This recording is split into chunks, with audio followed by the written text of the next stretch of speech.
महाभारत के युद्ध में जीत के बाद अर्जुन को अभिमान हो गया था।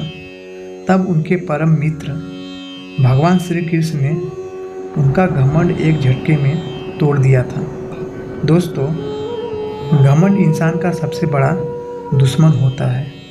अभिमान अगर किसी को हो जाए तो वो हर किसी को अपने से कम आंकने लगता है। एक पौराणिक कथा के माध्यम से समझाया है कि अहम कैसे अच्छे, बुरे, सदाचारी और दुराचारी किसी को भी हो सकता है। महाभारत के युद्ध में कौरवों पर पांडवों की जीत के बाद अर्जुन को घमंड हो गया था। तब भगवान श्री कृष्ण ने कैसे उनका अहम तोड़ा था, आइए इसके बारे में जानते हैं। महाभारत की लड़ाई विश्व की सबसे बड़ी लड़ाई थी। अर्जुन जब कर्ण जैसे महारथी, दुर्योधन जैसे महाबली कौरवों की सेना को परास्त करने के बाद विजेता बन गए तो उनको लगा कि उनमें बड़ा पराक्रम है, उनके बाणों में बल है, पुरुषार्थ है।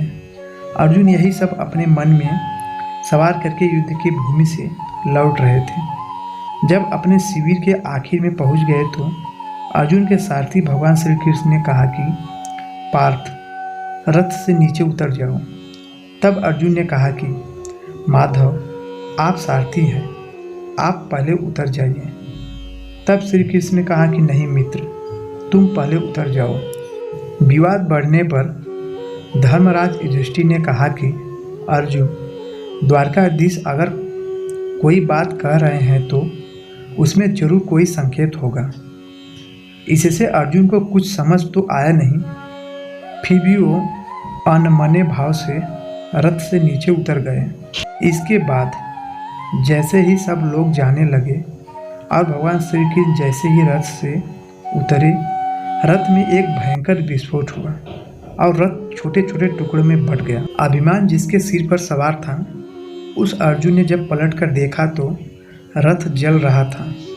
अब उसे ये तो समझ आ गया कि उनके सखा श्री कृष्ण ने उनको रथ से उतरने के लिए क्यों कहा था, पर विस्फोट का कारण अभी भी उनकी समझ से बाहर था। अब विनम्र भाव से अर्जुन ने भगवान श्री कृष्ण से पूछा कि यह क्या लीला है। श्री कृष्ण ने मुस्कुराते हुए उत्तर दिया कि पार्थ, युद्ध के दौरान रथ पर कई प्रकार की दिव्य शक्तियों का प्रयोग हुआ। तुम पर जिन घातक अस्त्रों का प्रयोग हुआ, उनका असर अब भी इस रथ पर था, लेकिन वो घातक शक्तियाँ सिर्फ इस वजह से काम नहीं कर रही थी क्योंकि उस रथ पर मैं सवार था। अगर इस रथ में से मैं तुमसे पहले उतर जाता तो युद्ध जीतने के बाद भी तुम जीवित नहीं होते। तब अर्जुन के यह एहसास हुआ कि विश्व की सबसे बड़ी विजय जिसको वह अपना पराक्रम मान रहा था, वो केवल उसकी उपलब्धि नहीं है, बल्कि उसमें ईश्वर के उस अंश की सद्भावना है जिसे मधुसूदन मनमोहन कन्हैया कहा जाता है।